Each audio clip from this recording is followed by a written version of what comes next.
Hi there, welcome to another Team Clueless Battle Report. It's myself and Mark over there today. What? We are playing BAO, or the ITC mission number 6. We're using the old mission number 6 from last year's tournament packet, but we're altering it to what we think they're going to change it to after the survey this year. If you're not interested in following tournament stuff, that probably meant absolutely little to you, but we'll go through the mission shortly. So basically, the mission involves putting down 4 objectives on the table. There's one number 1 there, one number 2 there, another number 2 in the middle there, and another number 1 over there. You simultaneously play both a primary and a secondary mission. The primary mission today is Crusade. So it's basically control the objectives at the end of the game. Each one is worth 3 victory points. The person who has the most victory points out of that wins the primary at the end of the game. We also play a secondary mission, which is Maelstrom. But instead of using the Maelstrom cards, they have a little table that's different depending on which mission you're playing. So we're playing number 6, so if Mark can read out the table for us. Yep, 1 and 2 hold either objective 1 or 2. So it doesn't mean either number 1 or number 2, it means either of the number 2s or either of the number 1s, depending on what you roll on the table. So that's 1 and 2. 3 and 4 is just destroy an enemy unit. So destroy any enemy unit, you gain 1 Maelstrom point in that round. 5 is having a score unit within your enemy's deployment zone. So Mark's deployment zone is this one down here, and mine is that one over there. So get one of your units there. And 6 is have at least 3 of your scoring units and no enemy scoring units, at least partially within your own deployment zone. Nice. So basically it breaks down into there are 2 that are involving controlling the objectives, 2 that are involving killing the enemy, and 2 that are involving either holding or grabbing terrain. So at the start of each game turn, it's quite important that it's game turn. Each player rolls 2 dice and notes down which of those 2 missions they're trying to achieve that turn. Rerolling duplicates. So unlike normal Maelstrom, it's really hard to gain a load of points more than your opponent because you can only ever score 2 in a turn. So that's quite important to note down.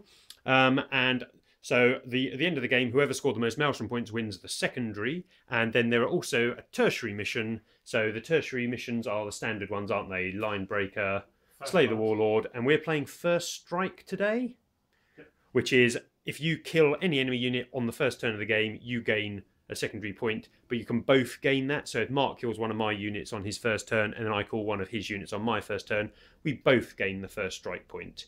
And after you've done all that, so you've seen who's won the primary, who's won the secondary, and how many tertiary points you've got. You get 4 points if you win the primary, 4 points if you win the secondary, and 1 point each for each of the tertiaries you gain. So you can gain a maximum of 11 points. So at the end of the game, whoever has the most points has won. Okay, that's reasonably complex, I imagine. If you want to kind of see it all written down, go to Frontline Gaming's website and you look at mission number 6. But all their missions are quite cool. They're all kind of like multi-layered, multi-different things to do.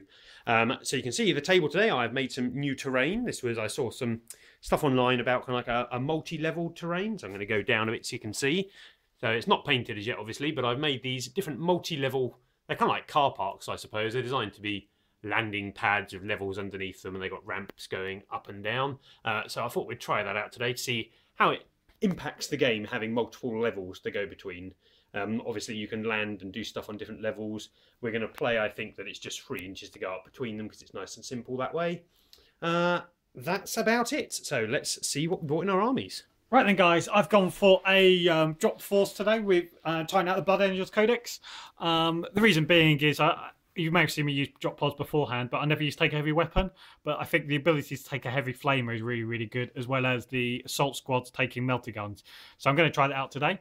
So to start off with, I have Mephisto, stock and standard. I have a level 2 librarian with the Galen staff, the Auspex and melter bombs. I have 3 tactical squads. They're all 10 man. One of them is a combi Plaz heavy flamer. 2 of them are double melter and heavy flamer, each with a dedicated transport drop pod. In fast attack, I've got 2 assault squads. Each of them has 2 melter guns and a combi melter. They have got the red drop pods, and they've all got the Deathwind launcher. And I've taken 1 extra lone dedicated fast attack drop pod for my Centurion Devastators, which are part of my Ultramarines detachment, which include Tigerius, 5 tactical marines with a flamer, 3 Centurion Devastators, all with grav cannons, all with hurricane bolters, and a omniscope.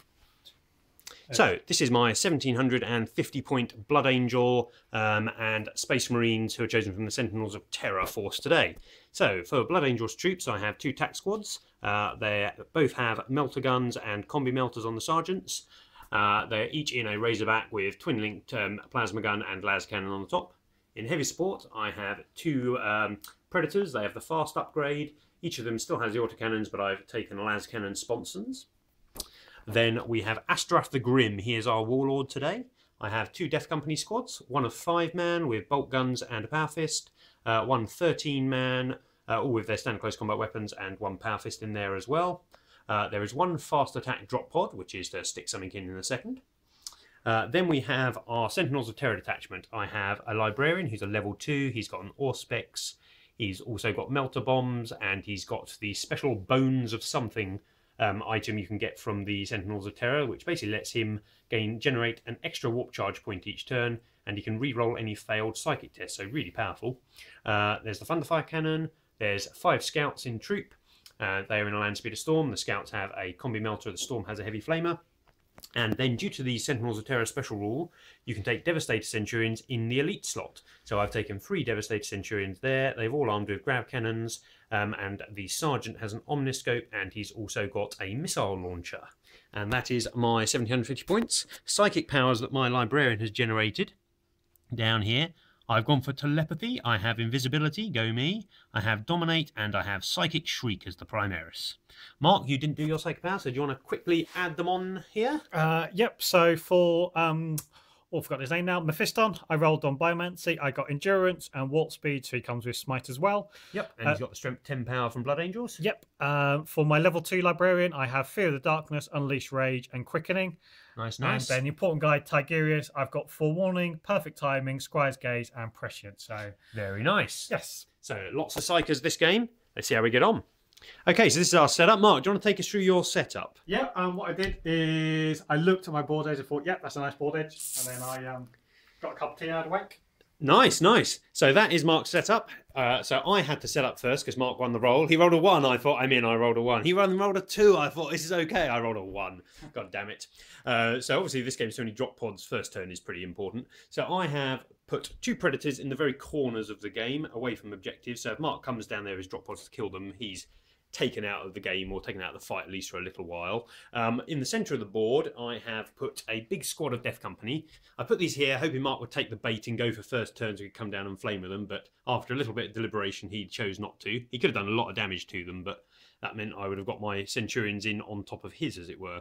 So these guys are going to be able to run forwards and get up to the 2nd level here. I'm then basically hoping that when Mark drop pods in, he will either be on the top level or the bottom level, so he won't be able to get line of sight to me. That's the plan anyway. We'll see how it goes. I've got my 2 Las Razorbacks again, all spread out. It's basically so I've got not a kind of like solid area, so Mark has to split up when he comes down to fight me is my plan. The rest of my Death Company are there. In reserve, I've got my Scouts in outflank and obviously my Centurions inside the fast attack drop pod in Deep Strike reserve. Let's have my first turn. Blood Angel, Sentinel of Terra, turn 1. So obviously Mark had nothing on the table, so we rolled up our Maelstrom points. Maelstrom points are interesting done. We probably said earlier, but I'll just reinforce here. You both roll at the start of the first turn, and at the start of the first player's turn, but you score it at the end of the game turn. So I've seen what Mark's needing to achieve on his turn, and he obviously gets to know what I do. We're uncertain of the balance of that. I generally prefer scoring Maelstroms at the end of your turn. I think it gives the second player a bit of an advantage, but we'll find out. I don't think we've ever done it, so it's just guesswork on my behalf. So because Mark's nothing on the table, I rolled a 1 and a 4. So the 1 is secure objective 1, and the 4 is unfortunately kill one of Mark's units, which obviously I can't do.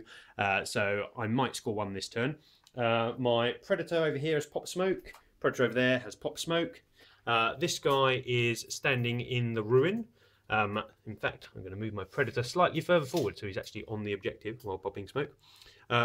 He's in there on the ruin, so those 2 are scoring that objective. If I keep that at the end of Mark's turn, then I score a victory point from it. Over here, my Centurions landed up top here. I decided I have to keep them central to the table because they're such a powerful unit for me. I've landed there and I've cast invisibility on them, so that's pretty useful, I think. Down here, this guy's reversed up to there, pop smoke. Over there, you can see that squad has jetted all the way over there, turbo boosting, hasn't pop smoke. Death Company moved up, this is a 5-man squad, have moved up there, ran around a bit and have spread out.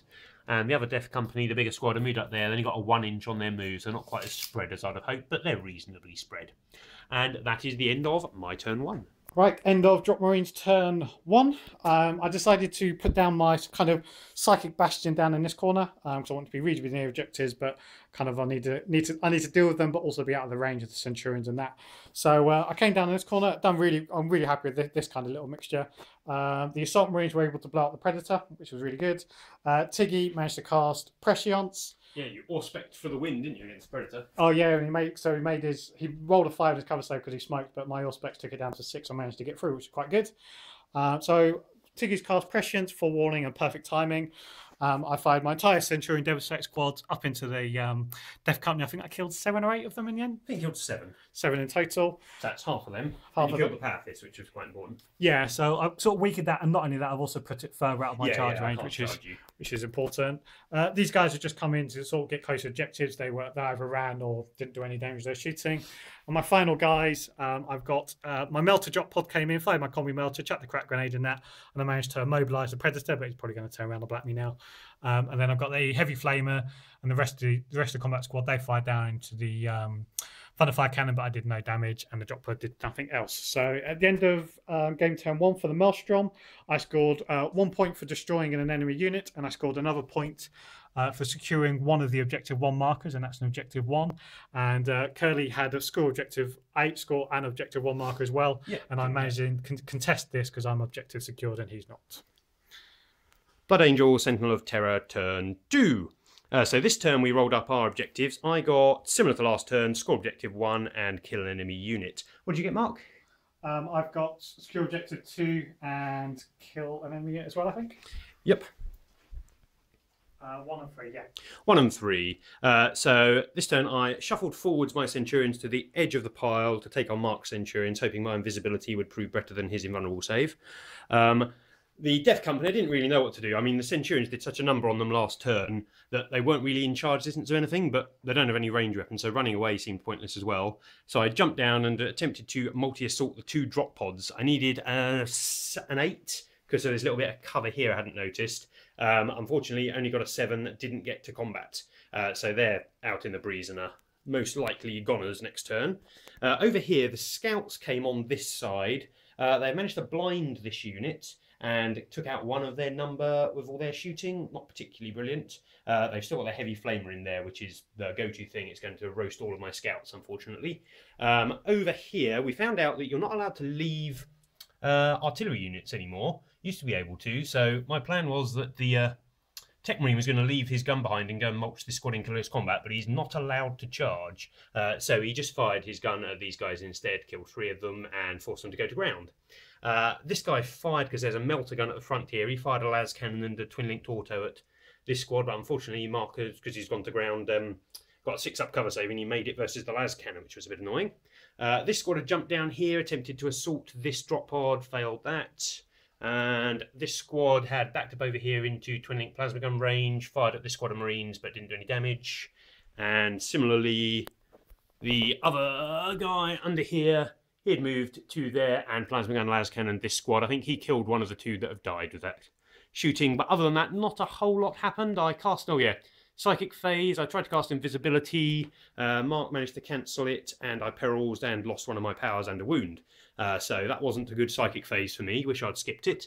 This guy has unfortunately now only got 1 wound left, which is a drawback for a standard Libby. Let's see if we can pull it out the bag on Mark's turn. So it is the end of Mark's turn 2, and we've called the game. Not a very exciting one to watch, I'm afraid, folks, but Mark has wiped out more or less my entire army. So, Mark, what did you do on your turn? Yeah, so all my reserves came in because I had a Tiggy for reroll on Tac Squad that failed. Yep. I was attempting to come into this kind of area because I was trying to hit the Centurions as hard as I could. Yeah. My full Tac Squad came here. I put them up here. They scattered down there. The Plasma Squad, which I was hoping to get in range, weren't. So they were going down. They were going to shoot the Death Company. See down here, the drop pod has crashed onto that 2nd level there, and you can see his Tac Squad over there. These guys, they fired in Centurions. I think they killed one of them. They actually killed the last two. Yeah, they rolled well. I put my Ultramarines Tactical Squad, that rolled a hit, so I could get my flaming range onto the Libby, because the Libby was going to be the closest target to him, so that came down there. Then basically, for my Psychic phase, I managed to get off Prescience, perfect timing. Yeah, you got max dice, didn't you? Which was pretty helpful. But you stopped my forewarning, so... I did. There's Centurion with Twin Link and everything, and he fired in Centurions, killed one and put 2 wounds on the other. Yeah, pretty good for one Centurion. Yeah, probably not far statistical though. No, not far off. When you're Centurions are really good at shooting Centurions when they've got ignores cover and twin linking. Yeah, so that went down there, and then the Mephiston and Tiggy put a plasma pistol into what was left of the Death Company. Yeah, you basically fired all of this in there, didn't you? So you got to remember all 3 of these had last blasts, so they all pretty much hit. I was getting sort of 5 or 6 hits each time. He saved, but then this managed to kill like 3 of them. Yeah. So it probably worked out in the end. Yeah, on average, it was not far off average, was it? Yeah, then I had the 3 squads down here. They all fired in, and because I've got enough melter guns in there, I was able to instant death Azeroth. Yep. We haven't got this far yet, but I've got... your heavy flamer survived, so it just killed scouts in roll of d6, kill that many scouts. That's it. Then I've got plasma shoot down his Death Company, and then I'm going to assault your tank here. Yeah, so that's a dead tank. It's So already Thunderfire immobilised. still be alive, but can't really do anything because he's not allowed to assault. Yeah. So he just sits there going, So that just leaves you. I'll probably hurt the Death Company. It just leaves you 2 rhinos to run around with, and I'm on pointless every game. single objective. And we were just discussing, I don't see how going second in this game. I just don't see how I can ever score any of the Maelstroms. It just seems really rubbish. Yeah, I think it just seems to make going second just that much Yeah, better. I mean, as we said, it's the fact your drop pods is obviously going second is best anyway. But I think if you're putting Maelstrom's really good if you're going first. Maelstrom definitely benefits first turn. And then normal traditional objectives benefits you going second. So it seems like a really normal balancing act, because that's how we're doing. Especially, I don't know. I suppose they're balancing the missions, aren't they? So that's it. I remember I discussed it on one of the forums with the guys who are making it, and they felt that people who go first in games usually win. And I'm not sure if that's because, I mean, it's an American tournament. In America, they don't have. I mean, we got a lot of terrain on this board. So possibly going first is a massive issue over there. But in traditional mission games, objective games, we usually go second anyway, as long as we're semi-mobile, because we think, that's how you win the game, is by going second and claiming objectives at the end of the game. Is it a hangback to Death Star Hammer? Are people still thinking that getting your first punch of Death Star is what wins you the game? Possibly, and getting like first movement with it. I mean, first turn is still power, but here obviously first turn did nothing. I just popped smoke twice, and so you basically got first turn. But it's things like here, I mean, I have a scout unit, traditional, excellent objective claimer, comes on, lands on objective, fires all its guns, Mark just walks over, kills the squad, he claims the objective. I get no points. It just seems a bit rubbish. See, I think it's enough to roll at the start of the turn. You know where your opponent's going to go, but you can't then kill them. You just know where they're going. Yeah. And I think that's good enough. Mm. I don't think it has to be then all scored at the end of turn. I think it should just be normal, is how I prefer it. Yeah, as do I. Points.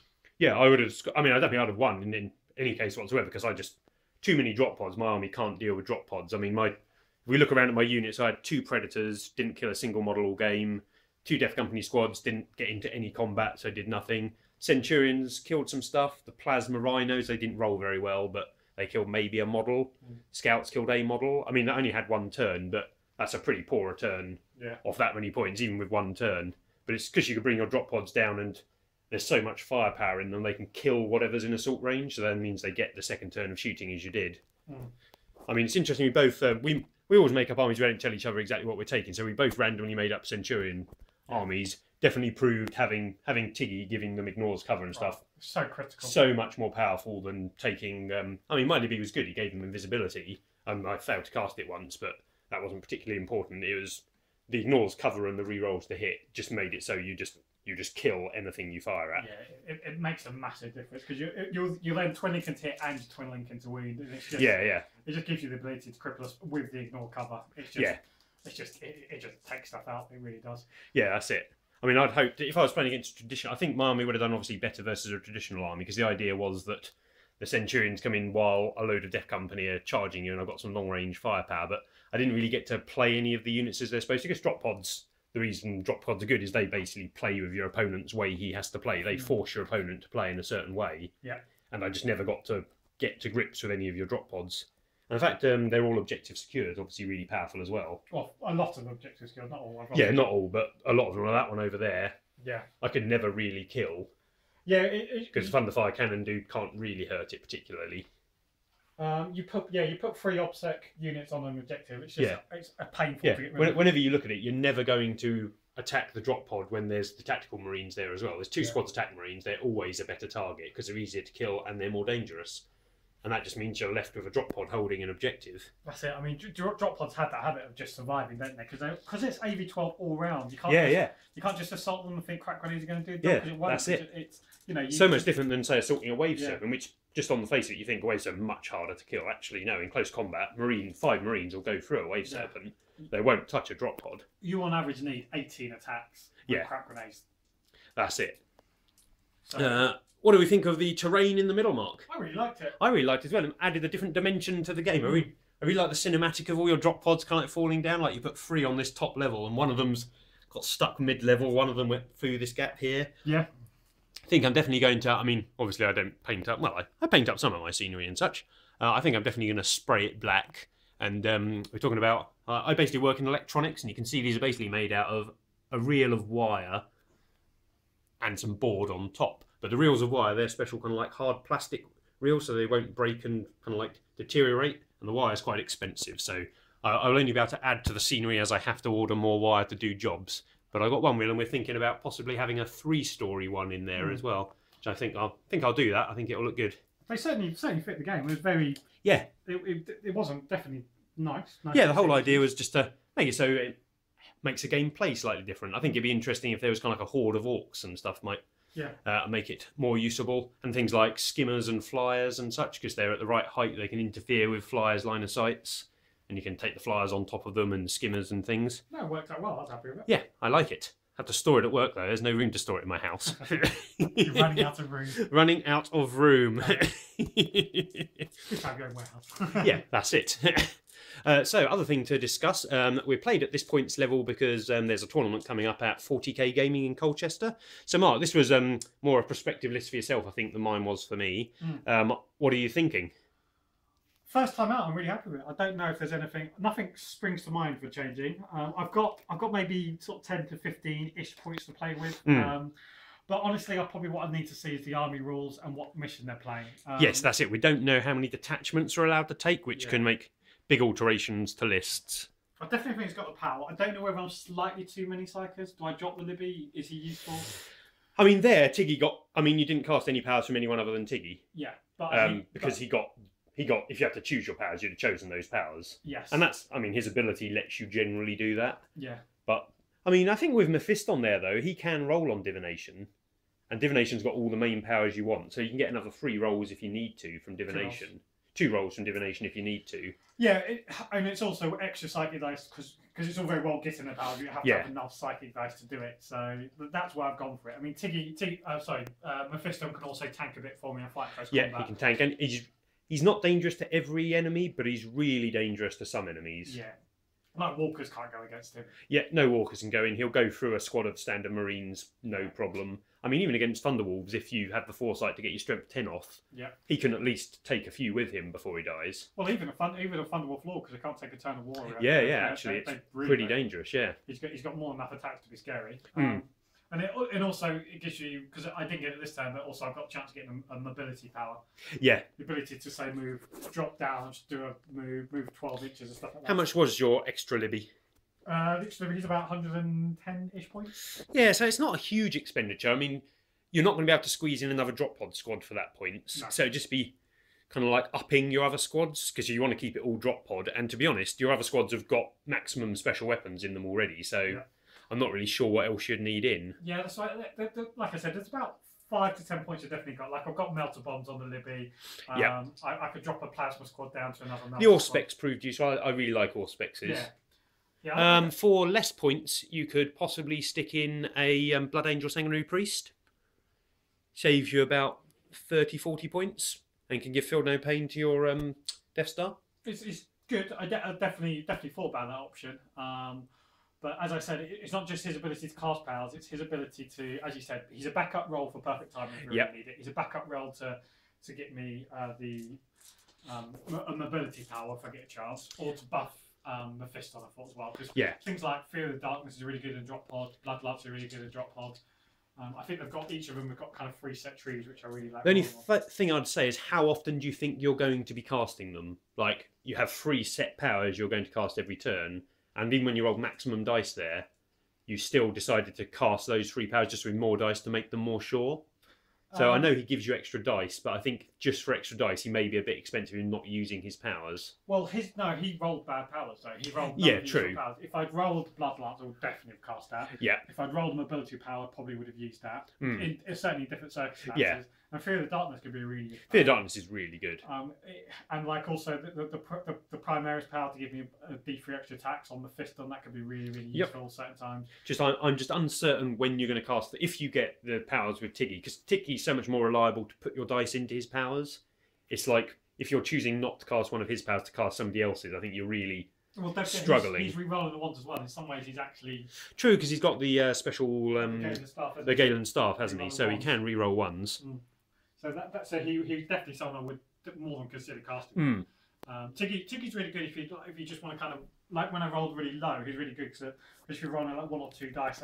You can stick 2 dice into a 1 walk charge power, and there's a good chance you'll cast it. Yeah, so all kind of depends what I'm up against, sort of psychically, because there's going to be games where I'm up against like 8, 9, 10, 11 dice. And that's when you really want those extra couple of walk charge. So it's is the battery worth it really? As far as my army went, I think possibly if I played it again, I tried these spread out to force your drop pods elsewhere, but it didn't work. So I think I'd have to just try and castle just so hide my death company. So if you do drop down close enough, I can come out and kill you. But the problem being that these have got 24-inch range, so if you put them 24 inches away from the death company, they shoot the death company. Death company can't charge, so they're not really a counter to those at all. So I really struggled how to set up at all versus this army. It's a difficult army. Yeah, drop pods are really hard to. Certainly, a complete drop pod army is really hard to play against. Yeah. If you're not prepared for it, you kind of I think you forgot the trick, which I've only just remembered now, is that's got the jamming beacon to make me scatter more. Completely forgot that even existed. Just remembered now. And I've completely forgot you had a heavy flamer in there. I'm going to claim that it's got a multi-melter on the model, so it didn't trigger my memory, but I should know because you told me enough times. And after I'd positioned it and shot you, I was like, that's actually a heavy flamer, so my squad's just completely dead. It's like, why have I put that there? Because of the open top rule on vehicles, the heavy flamer laps inside and burns all the scouts to death because they've only got a 4-up armor save. It's crippled me so many times. Yeah, Dark Eldar. It's why against it, I probably wouldn't have deployed the scouts in there with them 2 separate units. Yeah, thinking back to it, I just wanted them off the board so you can just come down and kill them because I knew you had heavy flamers. At that point, I thought about it, but I didn't think about it later in the game. And it was just I needed to try and score some Maelstrom points, but you can't jump on an objective if you're going first. Okay, so we've done a nice long talk at the end of the video. The game wasn't very long. Thanks for the game, Mark, and well played. Cheers, guys. Catch you next time. Bye.